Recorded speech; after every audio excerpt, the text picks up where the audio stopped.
at tonight's game, I thought our guys really came out from a defensive standpoint, played well, really set the tone of that game this evening, and looking at things, they hit a few threes there towards the end, or kind of scored a little bit late, but really for the majority of that game, I think up to that 6-minute mark, we held about 40 points, and just an outstanding defensive effort, great team effort there, and that starts on the defensive end for us.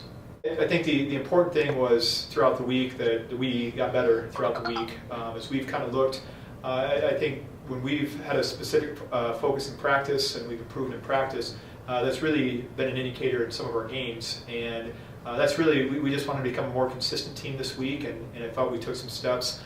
Really practiced pretty well throughout finals. Well, Trevor's been pretty steady for us, really throughout the first part of the season here.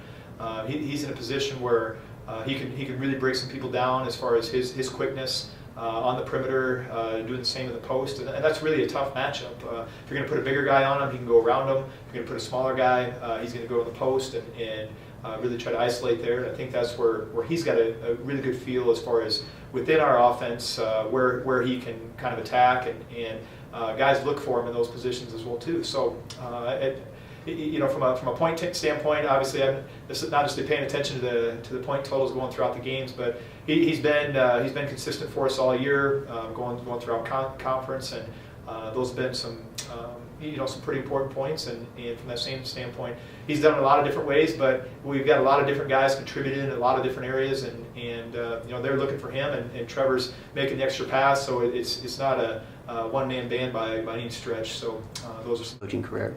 Well, I haven't really thought, I guess, anything about that.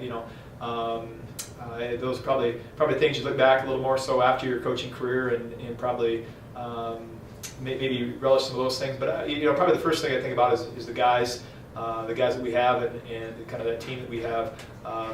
These guys, as far as looking at some of these seniors, been around, have some good experience, and been around for a long time, and from that same standpoint, we just want to keep improving, and moving forward here throughout January and February.